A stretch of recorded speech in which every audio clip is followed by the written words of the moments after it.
What's going on, everybody? It's DotBets. We are checking back in. We got week 3 NFL best bets coming back at you guys after 2 beautiful weeks of the NFL season. We are on to week 3.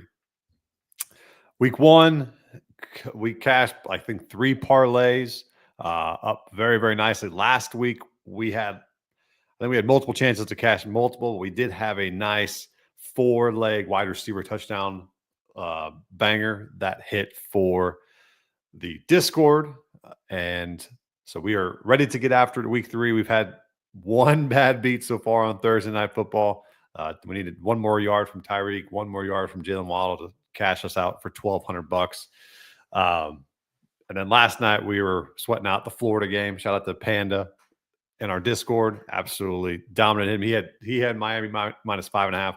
I had Florida plus 13.5. We were trying to middle it for both, and Florida just shit down their leg down the stretch. So not a good game, but we ended up cashing out for the Discord. I think it was like $8,000 for Panda. So shout out to him. But we get going on week 3 here. If you guys have any questions, make sure you guys throw them in the comments. We will be here for about 20, 25 more minutes. Very quick, short hitting. I got some plays, but if you guys have start-sit questions, DFS questions, props, anything that you're looking at for today that you want my input on, throw those in the comments. Once again, appreciate you guys tuning in. Make sure you guys hit that subscribe button. I think we're almost up to 220 or so subscribers. So appreciate each and every one of you guys as we continue the grind of the NFL season, the good old grind. I absolutely would not want it any other way. Absolutely love doing it. It sucks sometimes when you're when you have these bad beats, but it's part of it. We keep rolling. All right, before we do get going, shout out to Hall of Fame bets or app. Sorry, we make sure you guys use them. I will show you guys their tools throughout the show. Those guys are absolutely killing it over there. Tons and tons of data as we get going into the season.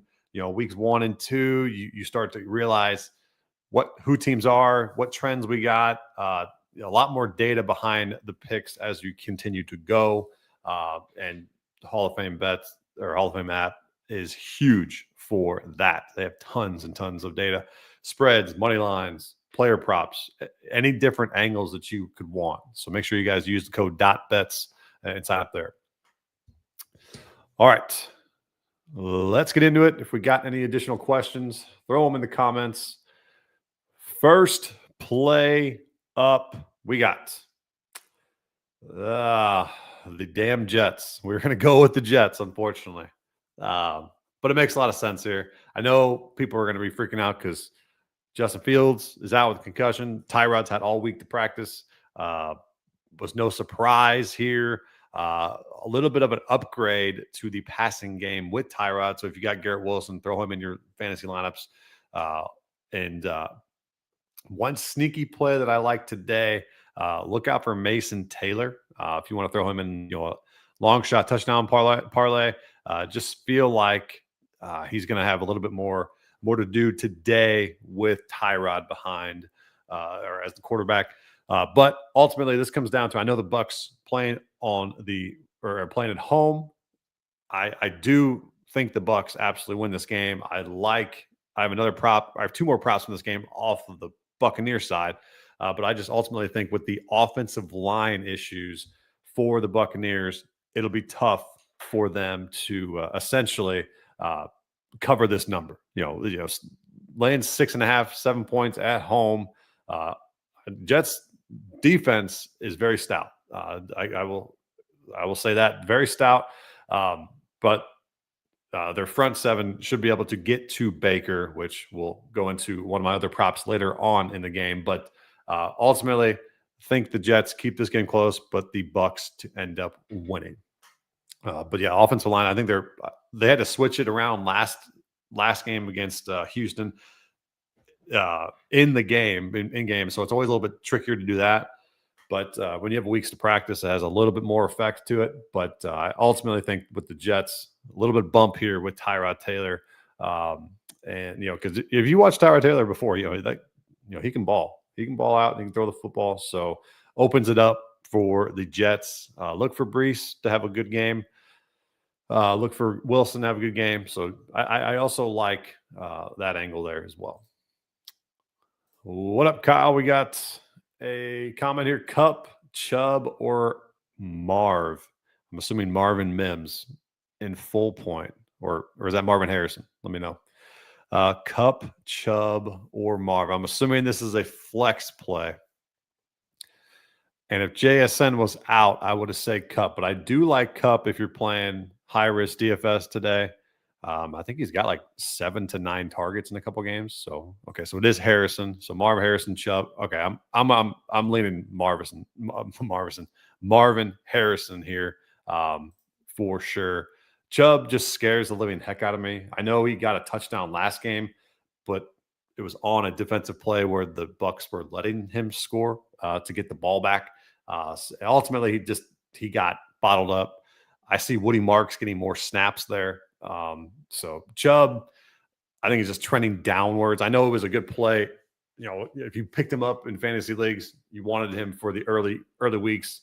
Still think if he's your only option, go with it. But on here, I'm taking the upside of Marvin Harrison, who could potentially get in the end zone today.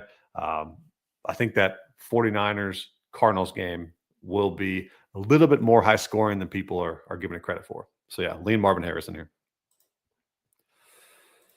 All right, so we got the Jets as our play. If I had to pick one game, I don't have a play on the over under. If I did, I talked about this in the Discord yesterday as I gave my slate breakdown. But Houston and Jacksonville, I do like the over in that game. I think it's like 43.5. So like the Houston-Jacksonville game to go over, but no official play. But that's just what I'm leaning there. But first play here, we are going to go with the Jake Browning versus Carson Wentz game, and that is a doozy. And I've seen a lot of love for the Vikings here, and if it comes to fruition, which I think it could, I think the Bengals are going to be playing from behind. They're going to have to be throwing it. This makes a ton of sense. Chase Brown over 2.5 receptions. It's at -118 over on FanDuel.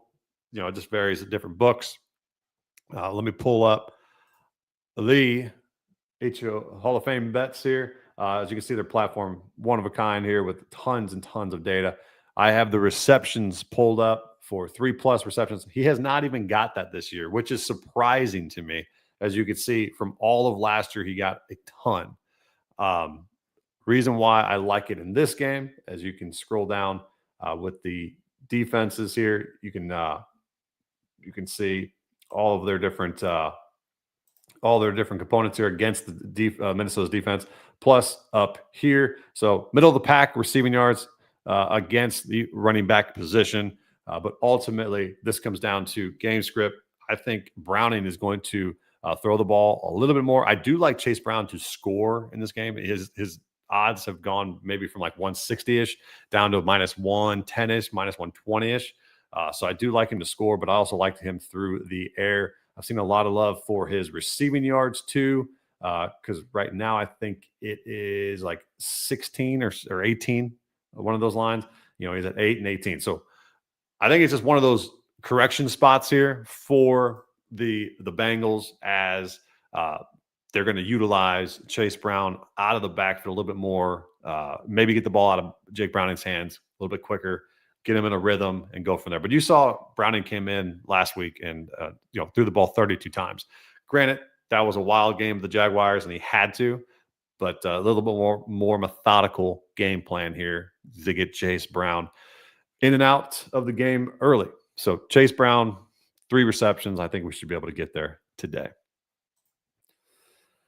All right, so let's go back to the Hall of Fame one, and we're going to pull up our second guy. We're going to go with my main man, Nico Collins, bounce back spot. We were just harping on the terrible, terrible, terrible Jaguars defense. Just harping on that with Jake Browning passing it 32 times. And if you've seen the lines against them this week, Tet had 68 against them week 1. Chase Jamar went absolutely nuclear last week, 165. So wide receiver ones, they're getting absolutely abused by 5 catches by Tet, 14 catches last week. And then this has not been a good. This is a buy low spot. You would think this is mid 70s, a low 80s spot for a wide receiver of the caliber of Nico, and you're sitting here at 25 and 52. But if you've looked in both of those games, he has gotten targeted a fair amount. Let's see, targets right there, 5 and then 9. So you can just see that they're just not clicking currently. And I think this is a fantastic spot, as you can see, versus the wide receiver position, top 10 in the league of giving up yards to, and then also anytime touchdown. So if you want to throw Nico in as a touchdown piece for a parlay, one of my favorites of the day is Nico Collins. So like him a lot. But yeah, I just think they haven't clicked on all cylinders yet. And you can still see that he's 25 and 52. Obviously, we all know what he can be. And if I can get this low margin here at 68 and a half at a reasonable price, I'm definitely going to take that. So bounce back spot for Nico. Terrible defense, a great matchup for him, and a little bounce back spot. And I'm hoping CJ Stroud figures out how to play football again. One of the strangest fall offs. I think rookie year was phenomenal. Sophomore slump. You would think he would come back with some vengeance, but that offensive line, I think they just need to figure that out. And it's one of the worst in the league. It's like Joe Burrow's out there, but I like Nico in this matchup. Probably one of the few matchups that I would take with such bad data behind it. It's just more of a bounce back spot with a low total there. All right, so we're gonna go back to that Jets game. We are gonna go to my main man, Baker Mayfield. Shout out the Sooners for getting it done last night against Auburn. Shout out to them. And we are going to go. You could go past TDs, as he's an absolute king of those of 2+. But we are going to go to his, where is he? Rush yards. And this has been a very, very sneaky play to begin the season. 39-33 to start the year. As you can see, this Jets defense gives up a good amount of running back rush yards due to how quickly they can get to the quarterback. And as you can tell from last week, when Baker had issues with his offensive line, he took off and ran. So I know he got his knee tweaked up a little bit. All throughout practice this week, he said he was all good. He had no limitations here. And you saw him get the ball out quicker. And I think that's going to be, part of the game plan. You might not see this hit early on, but I think as the game develops, you see that offensive line, the defensive line scheme against the offensive line that will be struggling. I think you're going to see Baker get under pressure, and he's going to have to slide out of the pocket. And as you can see, recent passing stats. How about rush yards? So I can't get the rushing yards up currently, but as you can see, you got great totals here. A sneaky play. He's hit this in 6 of his last 7 games. So shout out to Baker for being a little bit more mobile than people give him credit for here. And 17 and a half rush yards is the way to go here on Baker. If you wanted to go, you could go rush attempts. If I can see carries here, 9, 7, 5, and 3. I think it's over 3.5 as his carries. So I'd rather go with the rush yards in this instance here. All right. So those are the 3 props we are liking. And then we will go to my pick to click here. And this, I put it in my buddies' group chats of I had to do it. It just no one picked them, and I was going to go ahead and do it. And it just makes a ton of sense out of the end zone for 2 straight games. We are going to go to my main man. Where is he? Mike Evans, plus 120 to score touchdown on ESPN bet. It's plus 130, plus 120 over on, and then plus 120 on DraftKings, plus 110 there. As you can see, has not gotten in the end zone yet this year. Red zone targets, 3 last week. 3 last week. They are pushing to him to get a touchdown. You know, that you got Igbuka, who is probably more than likely going to be limited. If you want to take a long shot on Sterling Shepard, I would not hate that whatsoever. But I do think Mike Evans gets in today. If you wanted to put him for 2 touchdowns, go right ahead. But I think overall, as you can see, against this Jets defense, anytime touchdowns to the wide receiver position is a very, very profitable spot here. Top 10 in the league of giving up. And I don't think, they have not played together yet or played against each other yet. But like what I'm seeing here for Mikey Evans, and we're going to take him. So Mike Evans plus 120. All right. So let's get into some DFS talk here. For playing cash today, injuries galore. Overall synopsis is you're going to be able to fit in very, very cheap running back here with Jordan Mason. You know, one of the highest, if not the highest owned running back at 5,400 against this Bengals defense. So if you're playing cash, 5,400, you're going to see Kenneth Walker be incredibly used on cash as well. And then you also have the ability with the quarterback injuries, Mariota, Caleb Williams, very, very cheap. I mean, Mariota's basically free at $4,000. So you're going to see him a lot in cash. And then on the wide receiver side, I would have said JSN would have been super popular, but his ownership has gone down with the illness that has popped up. Still think you can rely on him. Ultimately, I do like Puka this week. I was almost going to put Puka his receptions because I think they're going to utilize him each and every way. I'm pretty sure Mitchell will be on Adams a lot today, so Puka should be the one roaming free. And then Lamb will be a big one. Rome Dunze will be a big one, and Cash. Same with Keenan Allen. So, and Jacoby Myers as well. Like his spot as well. But those would be the top 5 wide receivers there. Got a couple questions here. Corey, what's up, buddy? Amarian Hampton over Hollywood. Yes, I think Hollywood. Very, very tough. Very, very tough to project right now. And I think Hampton, people are calling him slow.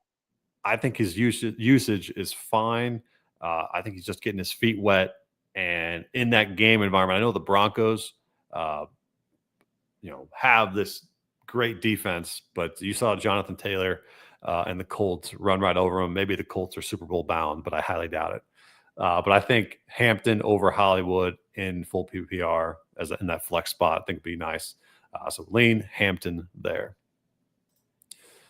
We got Josh Gonzalez. What's up, buddy? What about Dontavian Wicks receiving yards? I talked about that. I talked about both guys last night in Golden and Wicks in the Discord chat, and I was assuming Tucker Kraft was going to be out. And then all of a sudden, literally like 10 minutes after I get done talking in Discord, it was like Tucker Kraft's playing.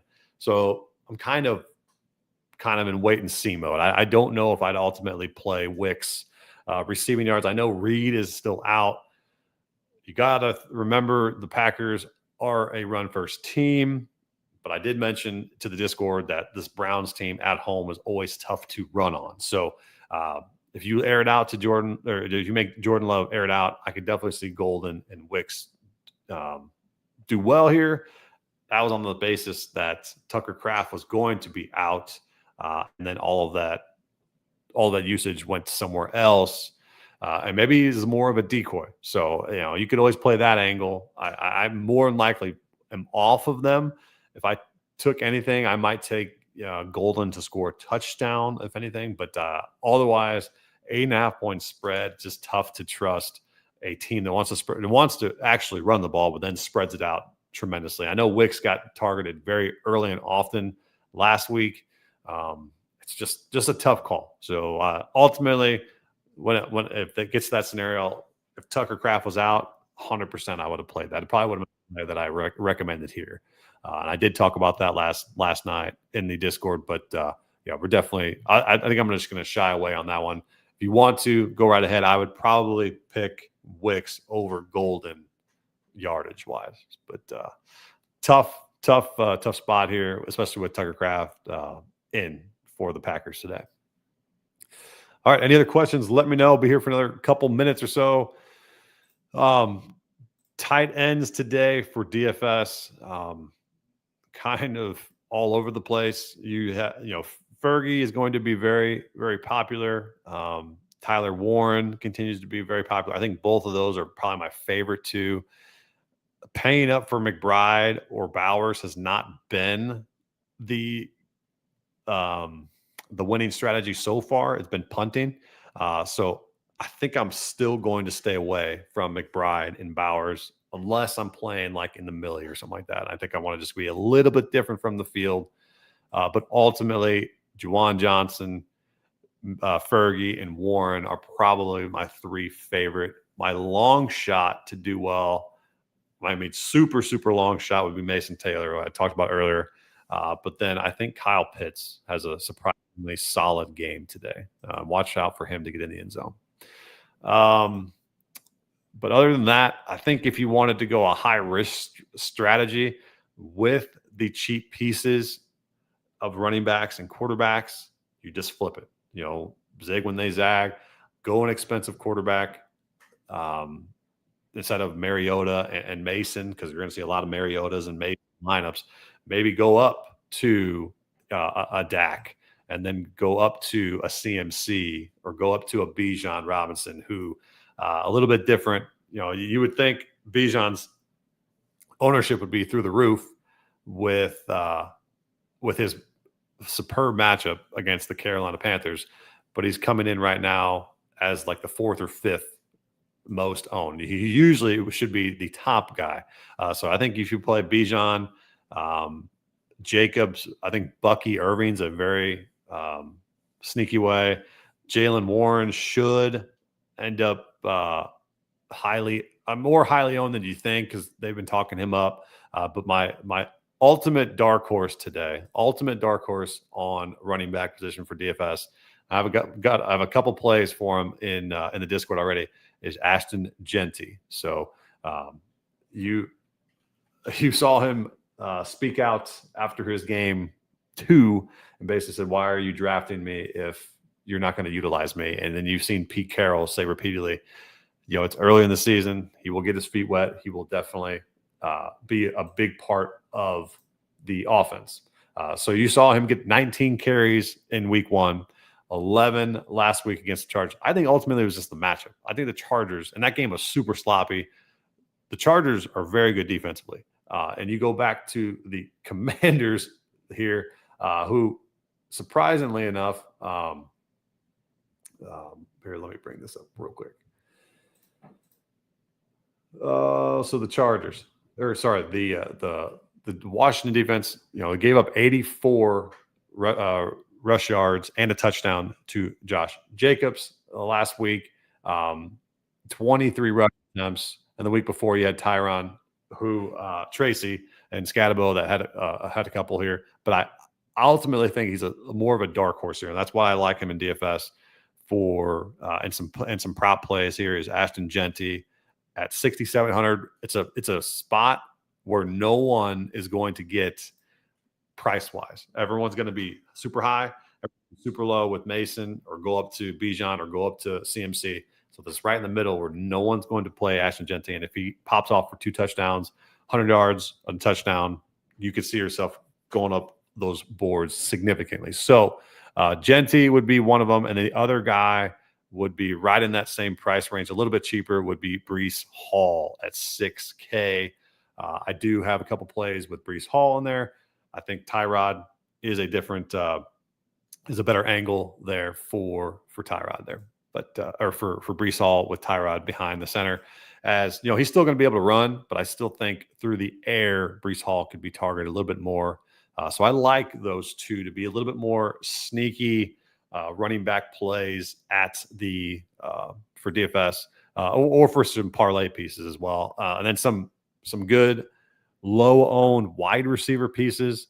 My favorite one, I mean, still Jamar Chase. When he comes in under 10%, you got to kind of play him. You know, he's obviously up there with 8,100, the highest on the board.